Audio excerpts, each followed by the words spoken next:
hope you are doing well. And if not, if for some reason this has not been a good day, I hope you end it in the best possible way, listening to the following ghost stories. It is a pleasure to accompany you tonight. Remember to get comfortable. Bring your coffee, your mate, or the hot drink you like best to hold it with your hands. Close your eyes and let yourself be carried away. Immerse yourself completely in the following tales of the night.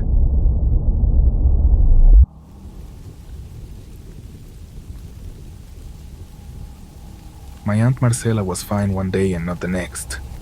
We already knew that there had been mental illnesses in the family for many generations. And we never knew a sister of my grandmother who always lived in a psychiatric hospital. But the truth is that my Aunt Marcela seemed to be the healthiest of us all. One morning she woke up strange and wouldn't stop talking about voices that had spoken to her during the night, about beings that roamed the house. She started to harm herself, so it soon became practically impossible for her to be alone.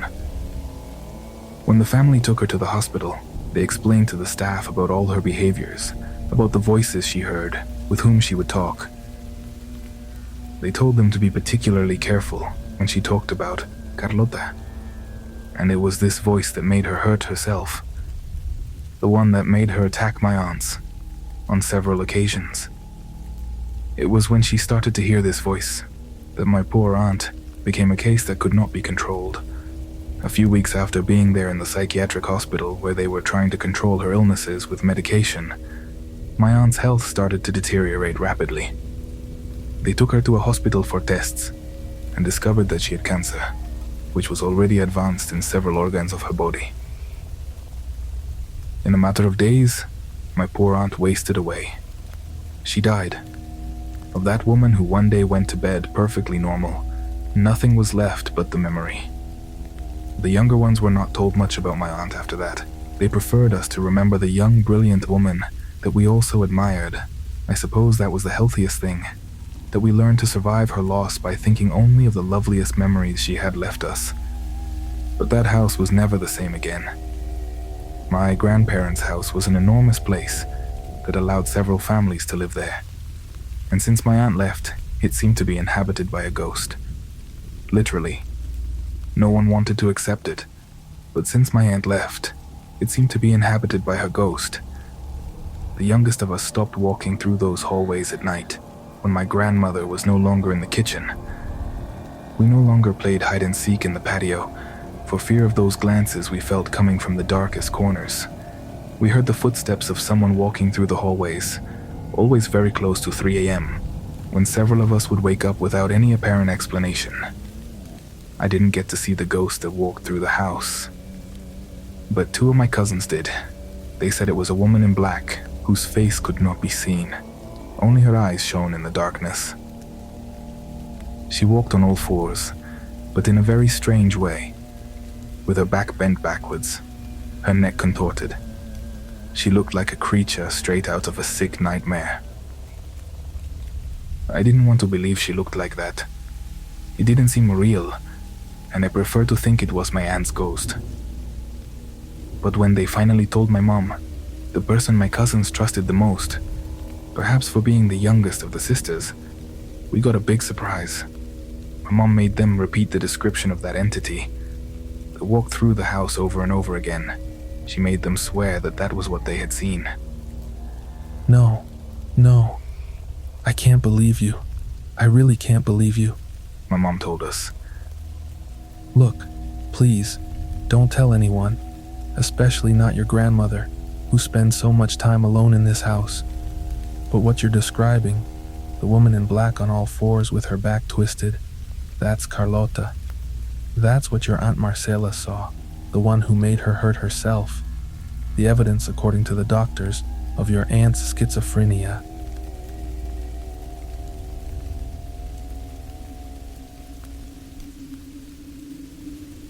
Hello, Uriel. I have wanted to share this story with you for a long time. I asked that my name not appear on the podcast.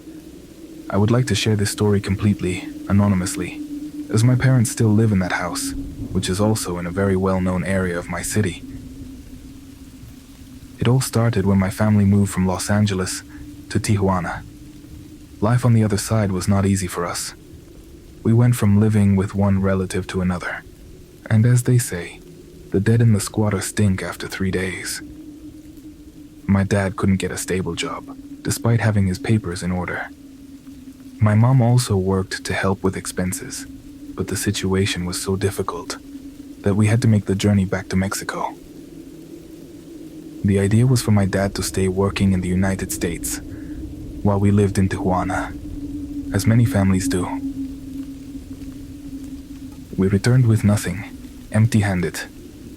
We arrived to live with one of my mother's brothers in the Colonia, Mexico, very close to downtown Tijuana. A few months later, we had to leave my uncle's house. I won't go into details. We were simply no longer welcome. We managed to rent a little house in the Colonia Praderas de la Mesa, out by Cerro, Colorado, right across from the Panteón de los Olivos cemetery. There, life improved for us. Finally, we had a space of our own. There, we lived very close to my dad's family, who supported us a lot. You could say we started to make a life. My mom started working nights at a factory. My dad was still on the other side, where he got a stable job in Denver, Colorado. Because of the distance, we only saw him once a month. Even with my dad's new job, those were difficult days. We didn't have much, but thank God we never went hungry. After a few months, my dad started saving money to buy himself a car that would allow him to visit us more often. During that time, my mom met a woman who was selling a property very close to where we were renting. It was a small, very humble house, but the price was right. My dad could even buy it with the money he had saved for his car. My parents didn't think much about it and decided to buy it. It seemed like one of those opportunities that only come around once in a lifetime. The new neighborhood had a reputation for being unsafe, and the truth is that it was full of shortcomings. There was no drinking water. The drainage didn't work well either, but they said all the services and quality of life would improve soon. I don't know when my parents closed the deal with this woman. One day they simply took us to see our new home. The path was very similar to the one I took every day to go to school, and from there it was all uphill. We walked so far that I felt we would reach the top of the hill of Cerro, Colorado, where there is a cave, which is well known here in Tijuana. The neighborhood was practically empty. At that time, there were only a few wooden houses, all very humble. Ours was one of the few built with concrete blocks. My parents took 2 months to make it a livable space. They brought in a mason to plaster and lay the floor. They also painted the walls, which until then had been completely bare. While the worker was digging to lay the floor, he found a small door that led to a basement. My dad and the mason had to go down into the basement by a wooden staircase that was almost rotten from the humidity. They shone a light into the room with a flashlight and found a wall full of strange, deformed figures. On the floor was drawn an inverted star, like a pentagram. There was also an Ouija board and books that seemed to contain instructions for rituals. On the shelves, they had left glass jars with photos, pins, and what appeared to be human hair. The jars were filled with a moldy liquid. My parents decided to ignore the matter so as not to become suggestible. And after all, it was already our house and the family had invested all their savings to buy it. They simply cleaned the basement, threw everything in the trash, and locked that room with padlocks because they didn't know what to do with it. Over time, it became a storage room. My dad stayed for another week with us so that the thugs, who had used our house as a hangout for years, would realize that the place was no longer empty and that a man was living with us. And some nights those thugs tried to break in, but when they saw my dad, they preferred to leave. Eventually, he had to return to Denver to continue working. My mom decided to quit her job at the factory so we wouldn't be alone at night. For weeks, everything was calm in our new home. We just felt isolated from the world. We were alone, almost to the top of the hill. At that time, there was practically nothing on the boulevard that crossed our neighborhood. There were only a few factories and a convenience store where people did their shopping. One night my mom woke up to go to the bathroom. Since this was in the patio, we moved the huge sofa we used to block the door with. I got up to accompany her, so she wouldn't go alone. When we came back from the bathroom, we heard what sounded like someone prowling around the house, as if they were looking for a way to get in. There were several of them, and the strangest thing was that these people seemed to be reciting a prayer. My mom thought they were a group of addicts. She was so scared that she grabbed a kitchen knife to defend us if she had to. I woke up my sisters and we all hid in my parents' room. After about 10 minutes, we stopped hearing the prayers. My mom peeked out the window. She was still so afraid that she only dared to lift up a little bit of the curtain to see. Curiosity got the better of me. I did the same. What I saw impacted me so much that, even today, I still think about those women who were outside. They were dressed entirely in black. Their clothing was very similar to the habits worn by nuns. When I saw them, they were heading up towards the top of the hill, where the cave is. They were carrying lit candles in their hands. They walked so fast that it seemed they weren't touching the ground. What surprised me most was that, in addition to praying, they were shouting profane things, praises to the devil. We didn't stop watching them until they disappeared into the darkness, and their candles went out completely. And that night, we couldn't sleep. We stayed awake out of fear. Besides, we had to be on alert in case they decided to come back. My mom told me that those women probably belonged to a satanic cult or something like that. A few days later, my aunt visited us for the weekend, so we wouldn't feel so alone. I was watching TV with my sisters and my cousins when my mom went out to take out the trash. She came back very scared and locked the door. She told my aunt that she had seen a woman prowling in the garden and that she seemed to be speaking in a strange language, Latin or something like that. We and my cousins immediately looked out. We saw an elderly woman talking in a language we couldn't understand. She was drinking water that she then spit out there, in the patio. She was also making gestures and savage grunts that reminded me of a monkey, of a beast. Another, younger woman appeared. I assumed she was her daughter. She tried to calm her down, and at that moment my mom started yelling at them, very angrily. Ma'am, don't you see that I have 2 young daughters? Imagine if one day they go out and see all this that you're doing. I don't know what you're into and I don't care. But in this family, we are Christians, and we don't believe in things of the devil. The neighbor, the young woman, apologized to us. She told us that her mother was a very old woman, and that she was also sick. Due to her illness, she was no longer aware of many things, and took advantage of every lapse to wander off. Forgive us, really. I promise it won't happen again, she said as they were leaving. My mom understood the situation, even after having yelled. She felt embarrassed by everything she'd said, but I couldn't help but ask her what her mother was doing outside our house. She is from a village in the Sierra Tarahumara, she told us. She wasn't doing anything wrong. She doesn't want to harm them. In fact, she was trying to do a protection ritual. She wants to protect them from your house, from what inhabits it, here. My mom fell silent.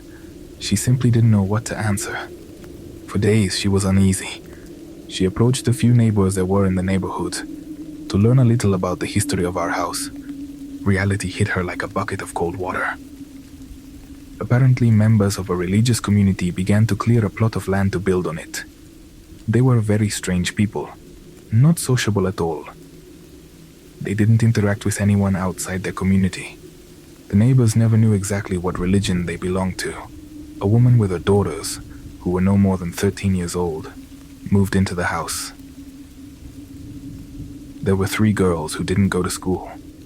They didn't go out to play with the other children either.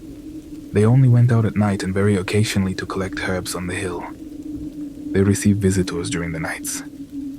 When these people, apparently from a congregation, visited them, voices, cries, and screams of pain could be heard. In those days, there was no way to call the police. There wasn't even drinking water in the neighborhood. Much less would there be a phone line. Besides, the patrol cars rarely came up there, so a rumor simply began to circulate among the neighbors that witchcraft was being practiced there. No one knew when these people left, much less where they went. They were simply never heard from again. The house remained uninhabited for years, until my parents bought it. I want you to know that I have much more to tell you. I have only shared the tip of the iceberg of everything that happened. A few months after we moved, we began to experience what it truly means to live in a haunted house. For now, I'll just tell you that we even had to call someone to perform an exorcism in our house. After several failed blessings, this person told us that in the basement, they opened a portal, which is the gateway for beings that no longer inhabit this world, or that never inhabited it. And that portal simply cannot be completely closed. Thank you very much, Uriel, for reading me. I'm excited to hear my story narrated by your voice one day.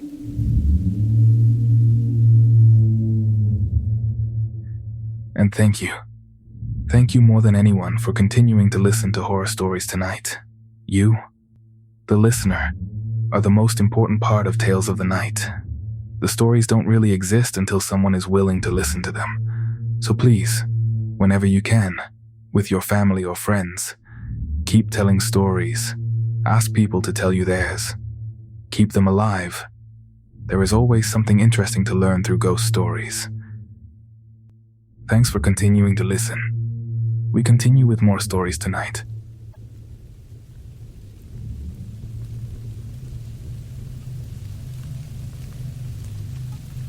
Hello, community.